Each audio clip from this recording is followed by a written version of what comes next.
Assalamualaikum warahmatullahi wabarakatuh. Perkenalkan, saya Zainul Mutakin dari kelompok 10 Praktikum Sistem Digital Lanjut. Pada kesempatan kali ini saya akan menjelaskan mengenai langkah kerja dari modul 5, yaitu mengenai latch dan flip-flop. Oke, jadi kita langsung aja ke langkah kerjanya. Jadi pertama-tama kita akan buat project baru pada ISE Project Navigator yang dibuat oleh Xilinx. Kita beri nama kelompok 10 underscore LFF atau latch dan flip-flop. Kemudian untuk project settingsnya mengikuti setting yang ada pada modul. Jadi untuk family-nya menggunakan Spartan 3E, kemudian device-nya menggunakan XC3S500E, untuk package menggunakan FG320, speed -4, dan lain sebagainya. Kemudian kita bisa pilih next jika sudah selesai, dan finish. Kemudian jika project yang kita buat sudah muncul, kita bisa pilih new source. Jadi pada project ini kita akan membuat dua file source, yaitu untuk di flip-flop dan untuk di latch. Untuk file Verilog yang pertama kita beri nama DFF. Kita beri nama DFF atau di flip-flop. Kemudian kita bisa pilih next, dan finish. Kemudian untuk source code-nya bisa kita salin dari node.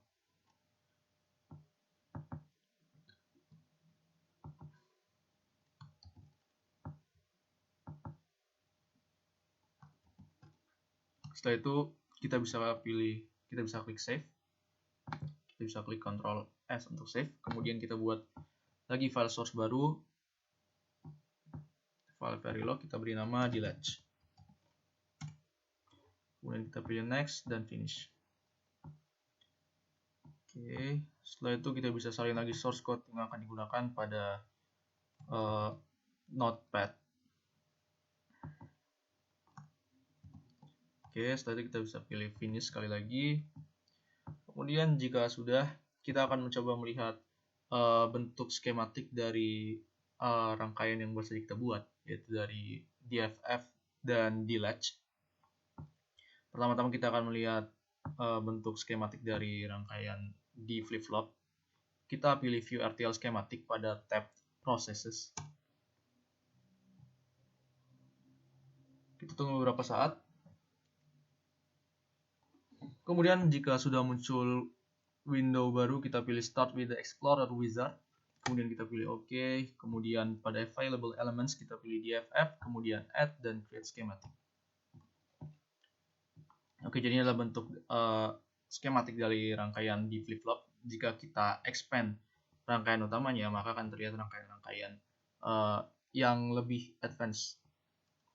Jadi dalamnya terdapat dua buah rangkaian lagi untuk key dan key bar, yang masing-masing menerima inputan D atau data dan C untuk clock. Kemudian jika sudah, kita bisa beralih ke DLatch. Untuk melihat bentuk skematik dari rangkaiannya, kita pertama-tama pilih set as stop module. Kemudian kita pilih view RTL schematic pada tab processes. Kita tunggu beberapa saat. Setelah itu kita pilih start with the Explorer Wizard. Kemudian kita pilih OK. Kemudian pada DLatch kita klik add, kemudian create schematic. Oke, jadi ini adalah bentuk skematik dari rangkaiannya. Jika kita double klik pada rangkaian utamanya, maka akan terlihat rangkaian-rangkaian yang lebih kecil lagi.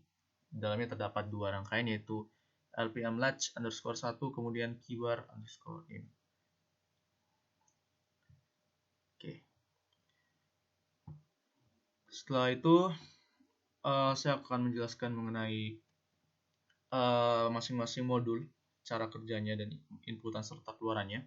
Oke, jadi pada modul DFF untuk inputannya itu digunakan dua variabel, yaitu D dan CLK yaitu D untuk data dan CLK untuk clock. Kemudian untuk outputnya menggunakan key dan Q bar. Outputnya ada dua. Kemudian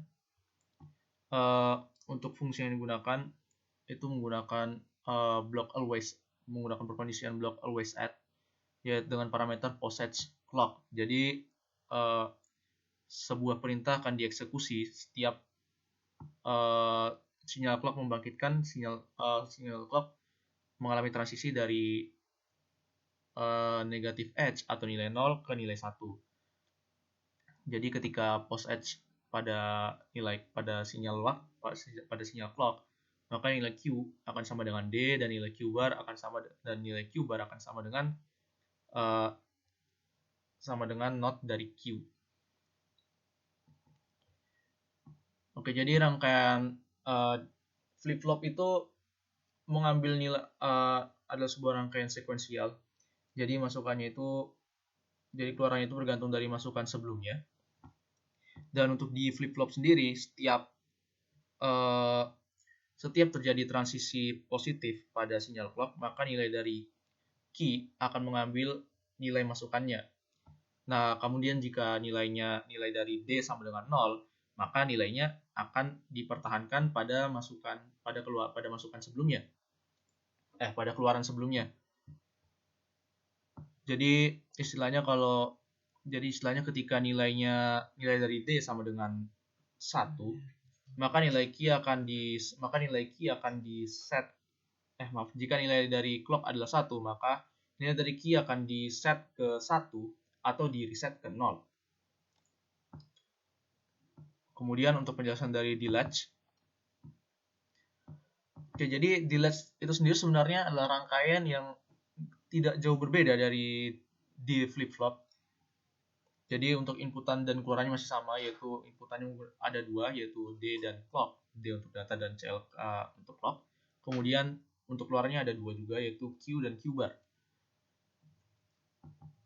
Kemudian seperti yang bisa dilihat, untuk persamaan yang digunakan untuk memperoleh keluaran juga tidak jauh berbeda dari di flip-flop sebelumnya. Jadi menggunakan block always add, dan untuk parameternya menggunakan nilai D dan CLK. Jadi perintah yang ada dalam block always add akan dieksekusi setiap ada perubahan nilai pada nilai D atau CLK. Untuk perkondisian yang pertama, jika nilai clock sama dengan 1, maka nilai key akan mengambil nilai D dan nilai dari Q bar akan mengambil nilai not dari Q. Sedangkan jika nilai dari clock bukan 1 atau dalam hal ini 0, maka nilai dari key akan tetap sama dengan key dan nilai dari Q bar adalah not dari Q. Jadi tidak jauh berbeda, dan outputnya pun sebenarnya sama antara D flip-flop dan D latch. Namun yang membedakan keduanya adalah parameter yang digunakan. Jika D flip-flop adalah rangkaian yang sensitif terhadap sinyal clock, dan jika D flip-flop adalah rangkaian yang sensitif terhadap sinyal clock, maka D latch adalah rangkaian yang sensitif terhadap bukan hanya sinyal clock, namun juga nilai masukannya. Jadi keluarannya akan berubah setiap kali ada perubahan pula pada nilai D ataupun nilai clocknya. Sedangkan pada di FF sebelumnya, nilainya hanya akan berubah jika nilai dari clock terjadi perubahan pada nilai clock, yaitu dari transisi nilai 0 ke 1. Oke, kemudian kita akan beralih ke test bench. Untuk test bench-nya, untuk membuat file test bench, pertama-tama kita pilih new source. Kemudian pada source type-nya kita pilih Verilog test picture. Kemudian untuk nama dari file test bench-nya kita beri nama di ff_tb. Jadi ini adalah test bench yang akan kita gunakan untuk modul DFF atau di flip-flop. Kemudian selanjutnya kita pilih next. Kemudian untuk associate source-nya kita pilih DFF. Kemudian kita pilih finish. Kita tunggu beberapa saat. Kemudian kita bisa salin source code-nya.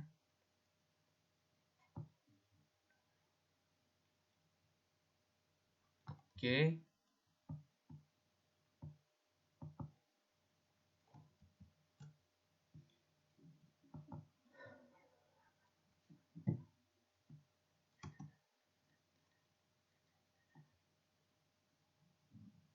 Oke. Kemudian pada ini kita akan highlight pada initial begin. Jadi kita hanya akan membuat 5 keadaan masukan saja pada sinyal pada sinyal keluarannya nanti. Oke.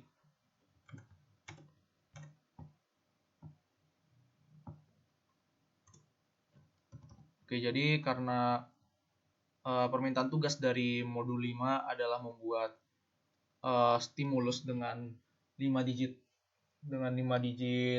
nomor kelompok, maka karena kelompok saya 10, maka binernya adalah 00.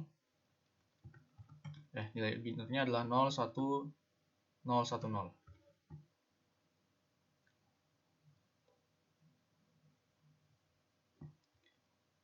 Jadi 01010.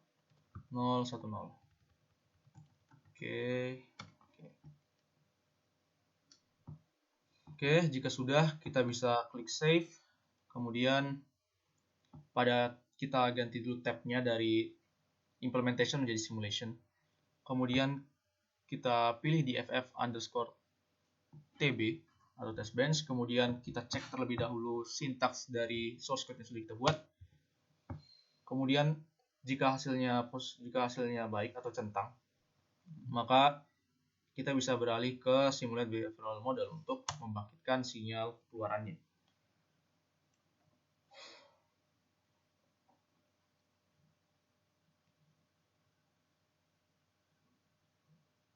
Oke, jadi kita tunggu beberapa saat.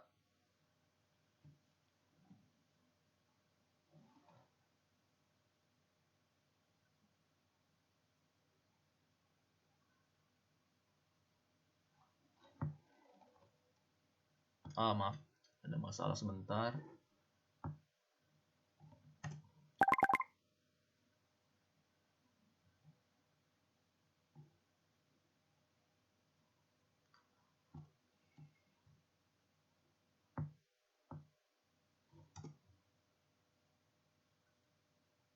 Nah, oke, jadi seperti yang sudah terlihat, ini adalah bentuk sinyal keluaran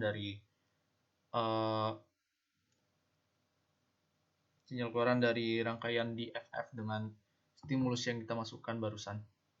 Jadi ada 5 keadaan yang kita berikan. Untuk keadaan yang pertama, itu ketika sinyal clocknya masih belum dibangkitkan, yaitu ketika sinyal clocknya masih sama dengan 0.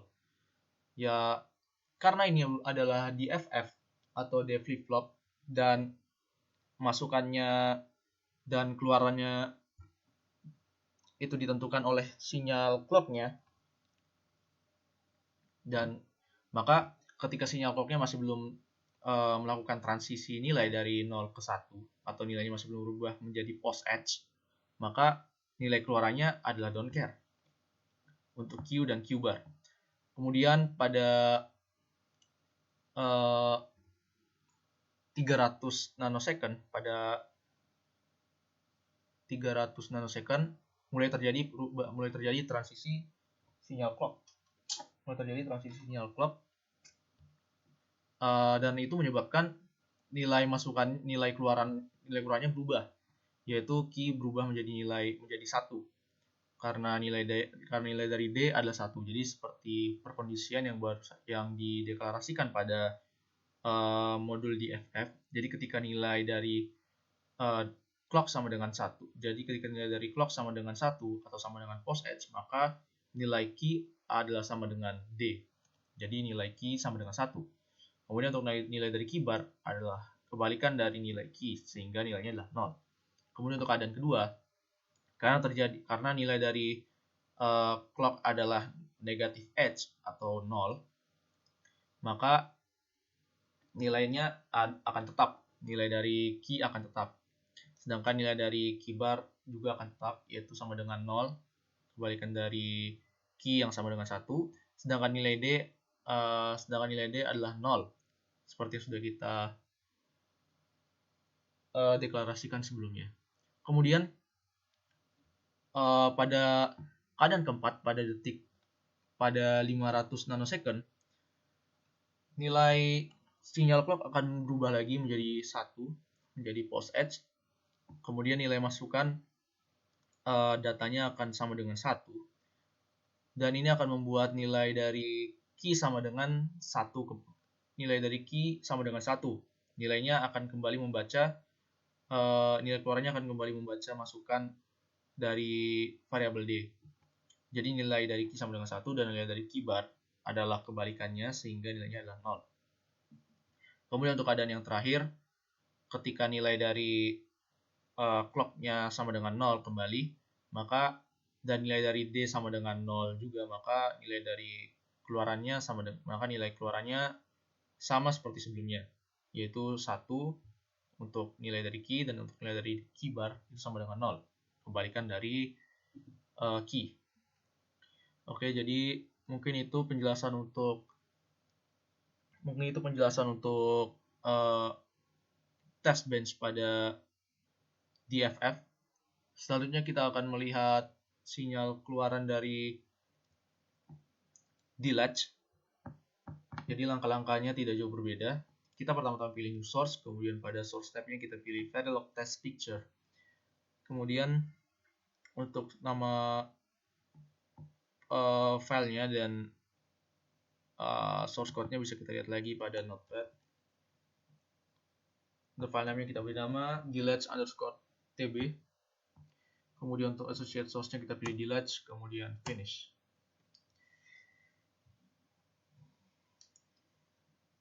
Oke, selanjutnya kita bisa salin source code-nya. Oke.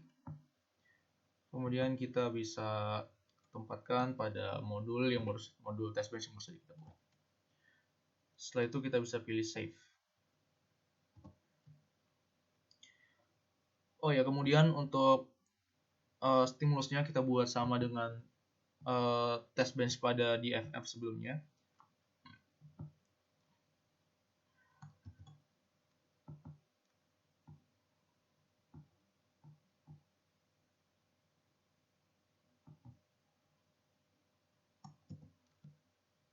Oke, jadi seperti yang sudah terlihat, nilai dari masukannya sama dengan test bench pada DFF sebelumnya. Jadi kita akan mencoba melihat dan membuktikan apakah keluarannya sama atau tidak dengan DFF. Oke, selanjutnya kita bisa pilih behavioral check syntax pada tab processes.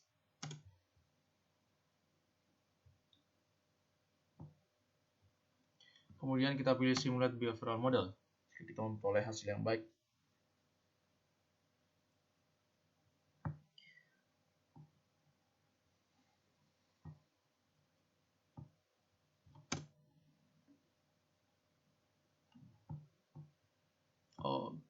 Oke. Jadi seperti yang terlihat, bahwa pada D-latch bentuk sinyal keluaran dari masukan yang kita berikan, yaitu masukan yang sama dengan D flip-flop adalah sama.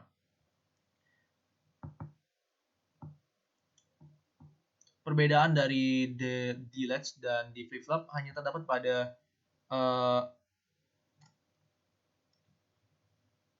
variabel yang mempengaruhi kedua rangkaian tersebut. Jika pada D flip-flop itu sensitif terhadap sinyal clock, sedangkan pada D-latch itu sensitif terhadap nilai D dan nilai clock-nya. Jadi tidak harus terjadi keadaan positif edge pada clock, namun perubahan ke positif edge atau perubahan ke negatif edge dapat memicu perubahan nilai keluaran pada D-latch. Oke, jadi untuk breakdown-nya seperti yang terlihat dari 0 nanosecond hingga 300 nanosecond karena masukannya adalah 0, yaitu untuk clock-nya sama dengan 0, kemudian D juga sama dengan 0, atau tidak terdapat perubahan nilai pada masing-masing masukan, maka nilai keluarannya adalah X atau don't care. Kemudian mulai dari detik ke 300 mulai terjadi pembangkitan sinyal masukan, yaitu pada detik 300 mulai terjadi perubahan nilai pada clock menjadi nilai 1, kemudian pada D menjadi nilai 1, sehingga untuk keluarannya, yaitu nilai dari key, akan membaca nilai dari D, yaitu sama dengan 1, sehingga nilai dari Ki sama dengan 1, dan nilai dari Ki bar adalah kebalikannya, yaitu 0. Kemudian untuk keadaan yang kedua, itu jika nilai dari D sama dengan 0 dan nilai dari clock sama dengan 0, maka nilai keluarannya, yaitu untuk Ki itu sama dengan 1, sedangkan nilai dari Ki bar itu sama dengan 0. Sedangkan untuk keadaan berikutnya,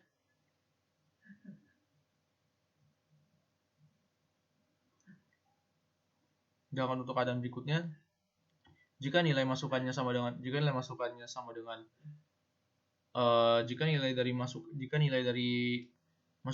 dengan 1 dan nilai dari clocknya sama dengan 1, jadi sama seperti keadaan pertama, maka keluarannya juga tetap sama, yaitu Ki sama dengan 1 sedangkan Ki bar sama dengan 0.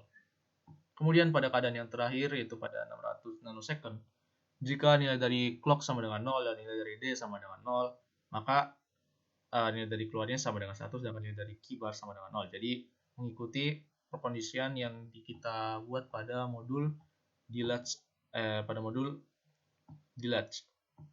Jadi seperti yang bisa teman-teman lihat, ketika nilai clock itu sama dengan 0, atau nilai dari D sama dengan 0, atau intinya selain dari nilai clock sama dengan 1, maka nilai dari Ki adalah tetap sama dengan Ki dan nilai dari Ki bar adalah sama dengan Ki. Jadi next state-nya akan tetap mempertahankan keluaran dari current state. Akan tetap mempertahankan nilai dari current state. Oke, mungkin itu saja yang bisa saya jelaskan. Mohon maaf atas kekurangannya. Saya mohon maaf jika ada kesalahan dalam ucapan atau mungkin penjelasan saya yang kurang jelas dan terkesan terbata-bata. Sekian, wassalamualaikum warahmatullahi wabarakatuh.